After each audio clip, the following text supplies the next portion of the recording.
Welcome to Capital Talk, a program we hope will have an impact on the future of Kenya, and now more than ever. Now, all this week, we're going to be focusing on what we call young chief executives, young, smart, brilliant Africans who are all working together towards the future of Kenya. And my first guest is exactly that. He's not Kenyan. He's originally from Ghana by way of Uganda. I'll explain in a moment. He first started with several radios into the radio market in Uganda, very competitive, Capital Radio, went straight to the top. Followed that with Beat FM, did the same thing. Came to Kenya at the height of multi-party politics, got into the radio business with Kiss FM, and went straight to the top. Followed that with Classic, and today they both compete against each other. He's recently acquired East FM. There's another one in the works called Rock FM. And not to be outdone, he ventured into the newspaper market about 10 months ago with Nairobi Star. And that one has literally taken the market by storm. My guest is no doubt an achiever. He loves a good fight, no doubt. And he can do it as best as anyone else. My guest today, the chief executive of Kiss, Classic, Nairobi Star, you name it, Mr. Patrick Quarcoo. Jeff! Patrick. Listen, I got to do the interview. This intro is too much. I got lost in the whole thing, man. My goodness. But it's great to see you. You look good. You look better than I do. And you would just tell him you just turned 51. Yes, I have. I'm pretty young for what I look. You look like you're 41. Yeah, but that's all right, isn't it? No one's complaining, huh? Nobody is. You sure? Yeah. Congratulations. And it's great to have you back in you, Kenya. It's good to be back, my brother. Man, Seriously, I mean, I'm having fun. A lot of my friends used to see you on international television, and they used to say that guy is something else. So it's truly an honor to be with you. Listen to you. You're gonna make a black man blush. So listen, Uganda. Yes. Was it a tough market breaking into at the time? Uganda was quite interesting because when we started, I went to Uganda I started going to Uganda about 1987. And then in 1992, I moved to Uganda. And when we went there, what was interesting was I had a client because I was doing a bit of marketing consultancy. And I wanted to play some advertising on national radio. And the day I went in, had my cash, wanted to pay, the guys told me, I'm sorry, sir, it's full. So I said, what do you mean it's full? He says, no, the radio is full. I said, so when can I book? They said, maybe in about 3 days' time. I said, what? I have my money. I want to book a spot on a radio station.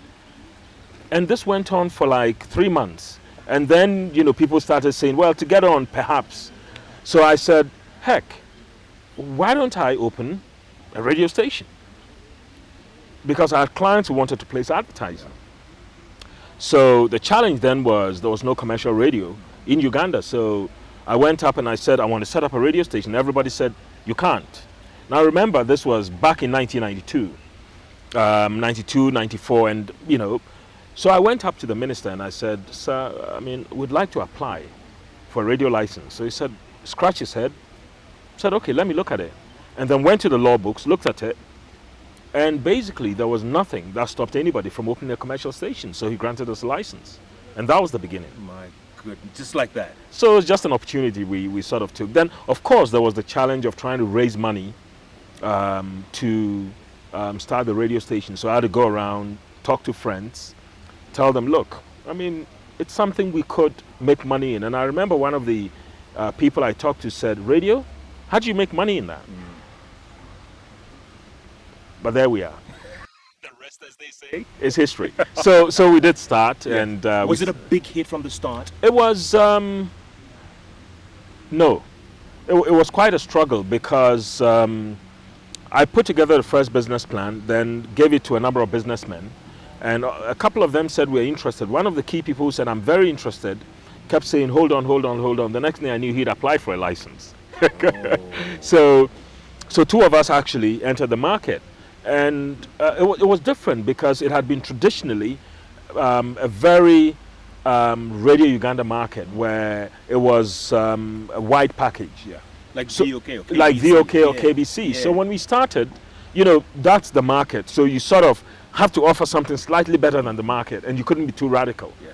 So we sort of had to find our way for about 2 years until we found our own voice, and then decided, listen, let's do something different. Yeah. And then program the music differently, program the breakfast show differently, look for the right people to do it, and it took off. Wow. Let's fast forward to Kenya. Yes. So a radio established in Uganda. You say, look, man, next door is another vibrant market, somewhere I could break in. Yeah. But it was already saturated, for lack of a better word. It was, yes, it was, and it really took a lot of thinking, because the stations here were very good. I mean, you had stations like Capital FM, Metro. Yeah. These were world-class radio stations. And my approach to a market is, if you get in there, offer something completely different. Change the ground. Yeah. Don't go in and compete on the same basis everybody's competing. Like you guys, what you're doing is completely different. Yeah. So when we came into the market, I said, what can I offer this market? What can we do that's different? And we went for the youth segment. And we said, let's go into the 18 to 24 segment, create listenership there, then broaden the product. So we targeted the market, came with a product that was controversial, to say the least, challenging, but professionally put together. And so that was the proposition we took to the Nairobi market. And Nairobi, they responded, tuned in, and stayed.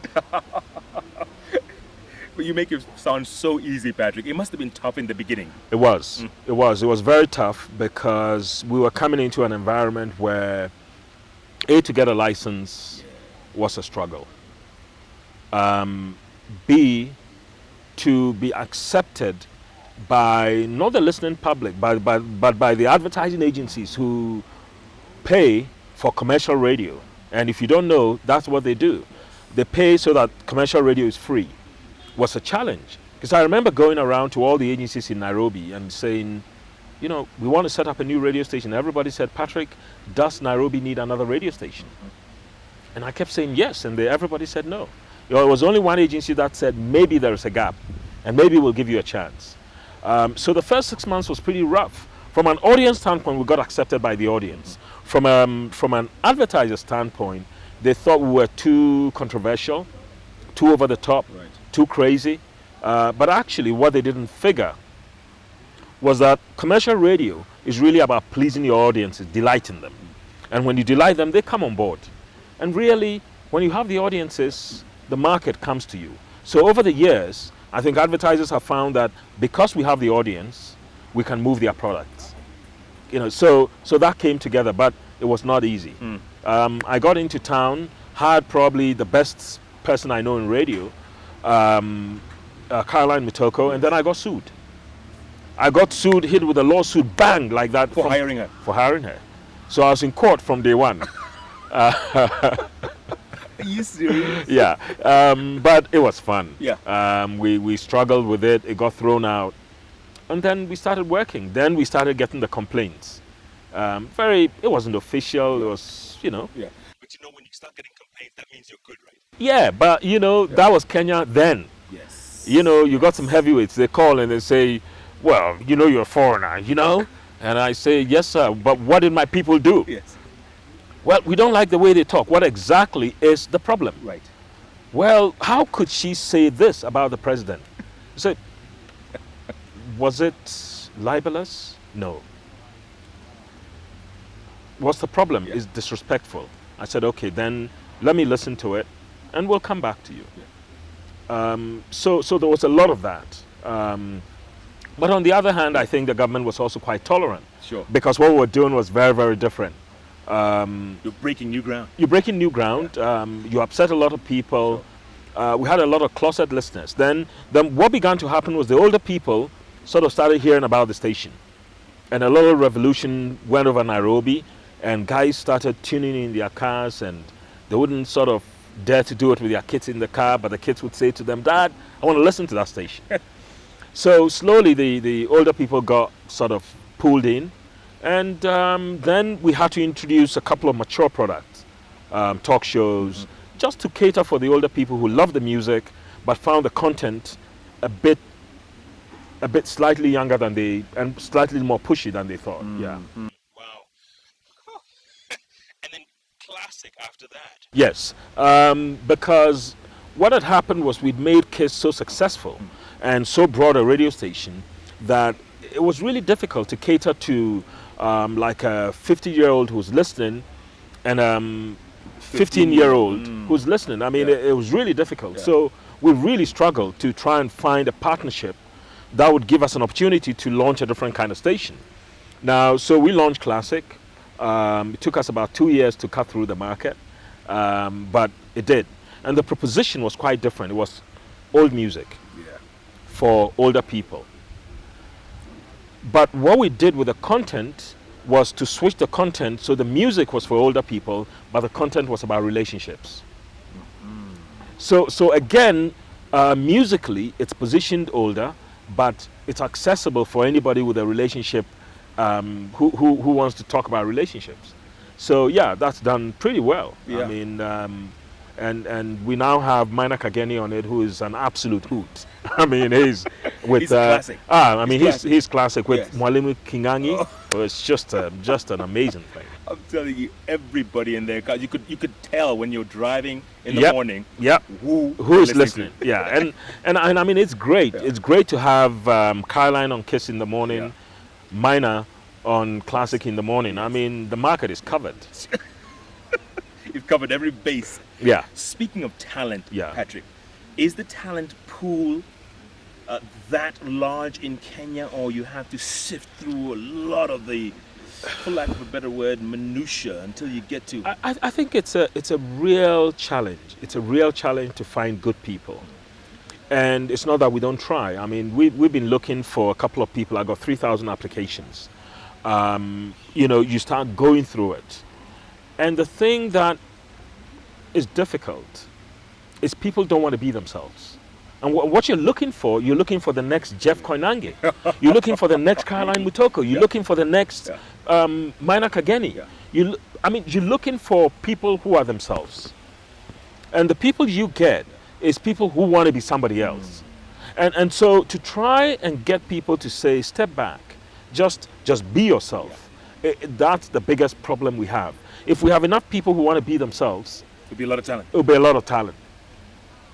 That's a really good point. Yeah. Everybody's trying to be someone else. Yeah. I mean, why try and be you? No. I mean, Jeff has got his style. That's it. Don't try copy. Don't try copy you it. Can imitate. I mean, you can steal. You can steal some good bits. Correct. And that's where the challenge is. So what's happened is, whilst there's a lot of people, there's imitation. But what we're trying to do now is we're trying to open up and create opportunity for younger talent to come. So if you look at somebody like Shafi and Kaleche, who do the afternoon on KISS, that's a completely fresh young crew. Correct. Marcus on Classic has been in radio for a long time, but if you take his partner, he's fresh to radio. So we're beginning to step out and say, we'll take the risk. It's going to take 3 years for listeners to like them, but eventually they're going to like them. Great.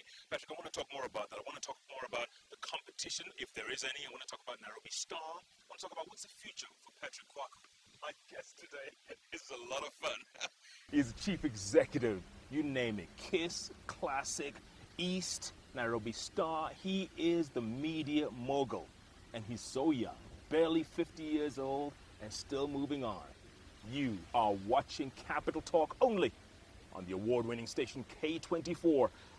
We are back in a moment.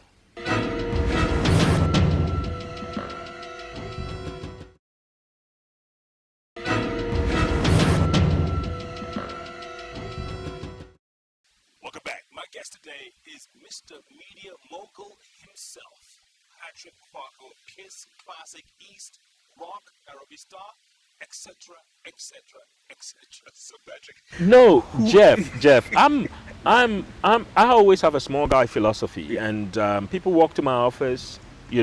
I'm pretty chilled out. I don't see the product we've created as monstrous. You don't? No, I actually see them as small products in a very competitive market. So for me, it's always about what the hell are we going to do next. You're not relying on your laurels, as they say. No, because this market, the radio market, if you look at Kenya, you probably got what, close to 90 frequencies Right. that have been Yeah. triggered. Correct. You look at the Nairobi FM band. I mean, every 4 kilohertz, you have a radio station. It's a jungle. So anybody who rests on their laurels, you just get eaten up. So for me, it's about what are we going to do tomorrow morning to sound better? What new product can we launch? What new thinking can we bring to the market? So I'm the small guy. I'm never a big guy. So let me ask you this. How do you maintain your talent pool in that they don't pass their sell-by date? They don't wake up one morning and people say, you know what, I'm tired of listening to mine. I'm tired of listening to Caroline. It's tough. Yeah. It's tough. I mean, you're in the business. It's tough. I mean, and I think the biggest challenge is the longer you stay, the more everybody else imitates you. Yeah. They learn everything you do. They do it better. And so for our talent, it's like running on the treadmill that goes nowhere. You know, the faster you run, the faster the treadmill also runs. Yeah. You know, but what we do is we try and do a review every month. We say, look, how are we doing? Do the audience still connect to us? What are we doing right? What are we doing wrong? And recalibrate ourselves with our audience all the time. Wow. And is there a lot of poaching amongst, I guess That's this market. I mean, you want to launch a radio station tomorrow morning. I mean, unless you really, really spend 3-4 months with your team and coach them, you know, it's very hard to go launch the radio station with who. But I think that the problem is that we don't launch with enough time to train like you did. I mean, you spent time, you invested in your people. In radio, a lot of people don't. So what that means is that when you have a phenomenal world-class talent like Maina, Kingani, Caroline, Marcus, Shafi, you know, the market comes to them. And people say to them, you know what, could pay you a bit more. Come next door. I mean, this is like the FA Cup. Absolutely. So buying up players. Yes. So I think the challenge for radio managers is it's not just about the money. It's really very much about the personalities and where they are going themselves and what you bring as a business to their personality. And so increasingly, I think people are beginning to understand that, you know, you are as much invested in the business you're in as they are invested in you. So, but heck, I mean, there's not a month that goes by somebody doesn't try to poach our people. Yeah, absolutely. And your guy comes to you and says, oh, Mr. Quarcoo, I've been approached. No, not I've been approached. Well, would you look at this letter? Are you serious? So what do? You have to convince them? Yeah, I think you need to. I think you need to keep dialogue open. I think you need to believe in them just like they believe in you. And it's really not just about the paycheck. I think it's about where's my career going next. I think it's about somebody they can talk to. I think it's about somebody who, when there's a challenge, they can dialogue with, and they know that you'll understand. And I think that's where the business is going. Yeah. Patrick, we've got to touch on Nairobi Star, because I think it's been the most phenomenal thing in Nairobi. It's crazy. My goodness. Did you think, I mean, you were going up against the big boys, establishment newspapers. Whoa. How do you take on the Nation and the Standard? Thank you. How do you? I mean, these are institutions, and I mean institutions that worldwide are respected. I mean, when I first came into Kenya, the Nation was the thing, yeah, the Standard. Yeah. I mean, and they still are. And they are lovely colleagues of mine. I mean, Linus and my other colleague, and they do a phenomenal job. But I've always felt that the Kenyan market needs diversity. So we started with KISS and created something different. We started with Classic, we created something different. We acquired East FM for the Asian community and added in programming that really reflects the life of Asians in Nairobi. And then we said, why can't we go into newspapers? It's a tough market. Yeah. It's also a habit market. It's very different from radio. Radio, you make a buzz, people listening, they like it, it's free, they hook onto it. Newspapers are a habit. When you wake up in the morning, you have a cup of coffee and you have the Nation on your table. That's life. And then you read the Standard, and then your day is done. Now, what we are trying to tell people is there's a bit more to life than the Nation and the Standard. And I tell you what, if you haven't read the Nairobi Star, you should. Pick it up tomorrow morning and call me. If If you don't like it, I'll pay you your money back. But I mean, it's a great paper. It's an amazing, and everyone's reading that. It's a great paper before the Nation and Standard. because it's a different point of view. And it's an easy read. It's an easy read. It's a different point of view. But I mean, what's happening is, like all things, it's taking a lot of time because people hear about it. They don't want to buy their own copy. They say, "Give me your copy. Let me check." Yeah. So Yes. So we're getting a lot of readership, but the circulation is not growing as fast as we want it to. But 10 months old, Patrick, it's it's gonna grow. It's gonna blow up. I don't have 100 years to live. I mean, the Standard is 100 years old. Yes. I don't have 100 years to live. I mean, I want to do this in 3 or 4 years. Yes. I want to have a great paper that is respected, that, the rest of Kenya would love to wake up to every morning. And that's what it is. But bottom line, it's been a revelation, hasn't it? Yes, it has been. It has been because, again, everybody said it was crazy. Yeah. Everybody said it's impossible. And it's a tough market. But we're going to hang in there. Fantastic. And we're going to win in the end. And you're gonna beat Linus and the rest of the guys. Well, I never go into anything to lose. You're a fighter from the start. All right, what's next for Patrick Quarcoo? I mean, this media empire is growing. For me, really, it's about small products that make a difference in the life of Kenyans. I think for me, the agenda this year is KISS is 8 years old now. That's a long time. In radio world. In radio world. Yes. So we're going to have to rework, take KISS apart again, refresh it, rejig it, think it through. So that's a big job we'll be doing this year. Then we want to launch a couple of new radio stations into the market, because we think there's still a gap for doing something different. So Kenya is going to wake up one morning in 3 or 4 months' time and bang, it's another great product from the people Coming from left field. Yeah. But I think it's really doing media products that are built on the lifestyle of people. A media product that add to the knowledge, information, and betterment of the Kenyan. Is radio the future of Africa? Because in recent years, TV has really grown. But I think at the end of the day, everyone has a radio or listens to radio. Everybody has a radio. I mean, television is fantastic, but when you're driving, to work, when you're in the matatu, when you're in your bathroom, when you're in your kitchen, you can't watch television. So radio will always be a great companion. I mean, and also you can do things on radio. I mean, I can create $1 million effect, without spending $1 million. And so radio would always be part of us. It's part of the oral tradition. It's part of passing on our heritage, the country's heritage, our cultural heritage, our history. So it will be always a part of us. I don't think it's going to go away. Do you see Patrick Quarcoo going into TV? I mean, it's the next obvious step. I was told I had a voice for radio and not a face for television. So after this show, the audience will disagree, man. I'll be saying, hire that man. Television is an interesting frontier. It's something we've considered, but we have our hands full with the Nairobi Star. So we want to make sure that that beds down, that settles. But you guys are doing a fantastic job. Why do I want to go and come into a market with you there? You are the big gorilla. Because Patrick knows where there's a niche, and he can get is what you say, it's little products and sell it to the market. Yeah. You said you have circulation is quite high in Nairobi Star, but what do you want it to be eventually? Because I know now you're about to start printing your own. Well, yes, we invested a very significant amount with support from our financial backers. We've just brought in our own printing press, working with Sudi Vidyarthi, one of our directors.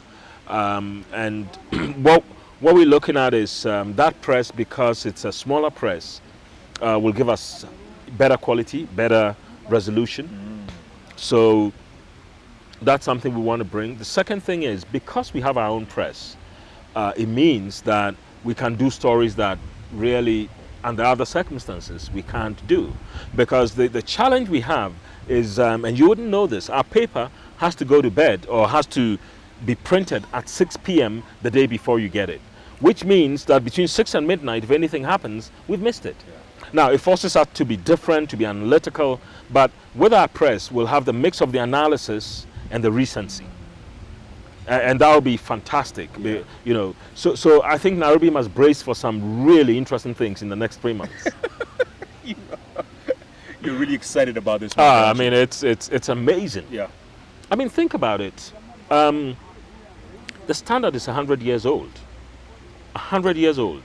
They've got their own press. Think about it. The Nation is over 40 years old. I mean, we are 8 months old and we got our own press. I mean, heck, where's the future? It's right here. It's right here. Other than Kenya, and of course you've kept the Ugandan market, Africa, is this business growing? Communications? Communication is the next frontier. I mean, if you look at the growth of mobile phones, you know, well over 300% year on year. If you look at the radio market, it's completely exploded. There's not an African country where Uganda has 166 radio stations. Little Uganda. Little Uganda, beat that. I mean, you go to Ghana, you go to every country, you go to Tanzania, it's exploding. And so what we want to do is we're thinking our strategy and saying, you know, we've done well in Uganda, we've done well in Kenya. We want to put more products in this country, invest more in this country, but step out. So we're beginning to look at about 3 or 4 African countries. We're going there pole, you know, to see what we can do. Yes. And we'll subject them to some nice revolutionary thinking. Excellent. And despite what happened here the first 3 months of this year, Patrick, you're still confident. You're still gung-ho. You know, I'm Ghanaian by birth and Kenyan by choice. I mean, this is an amazing country. I mean, the politics, the destabilization, that was sad. That was sad because it takes years to build. It takes a minute to destroy. And I think, you know, we were really shaken by it. But the key thing is this. We, in our businesses, play a big role in building the countries we work in. So if you take, before the elections, you know, the EU did an analysis of all the media houses in Kenya. And KISS 100 came out as the most balanced radio station media in this country. I read that. Congratulations. Indeed. And right after the election, you know, when the government said there should be no live broadcast, we said, how can there be no live broadcasts? How? Yeah. You know, it's against the law. Correct. Number one. Number two, at a time of crisis, that is the time we need to tell people what the truth is so that rumors don't go around. So we stayed on air. And it's phenomenal. We stayed on there, we calmed people down, we told them don't hit anybody, don't do anything negative. And, you know, we started raising food. I mean, our reception, we called it the Caravan of Hope. We just raised tons and tons, thanks to every Kenyan. They gave us unga, they gave us water, they gave us everything. And every day in those crisis days, the Red Cross would come to Lion Place where we are, and the reception from the floor to the ceiling was full. Every day. Every day. And they would take food out, and we supported the Red Cross. We supported blankets, everything. And that's the role we play. We help stabilize the country, we help balance things, and we are very responsible when it comes to that. Played your own little role, Absolutely. but it made such an impact. Absolutely. And it's the little things we do. I know our political leaders did a fantastic thing, but it's the little things we do as Kenyans and Africans and people to touch other people that makes a difference. And for us, it's about communication that touches people. My brother, fantastic. Good luck. All the very best. Thanks, and and good luck with this fantastic program. Thank you, sir. My guest today is the media mogul himself. He says he's Ghanaian by birth, Kenyan by choice, and he's nipping away at this market, going into every little segment of the market because he says there's so much room for growth and he wants to do so much in what he calls an amazing country. No doubt, someone to look out for in the future of Kenya. You have been watching Capital Talk only on the award-winning station K24. We are all Kenyan all the time.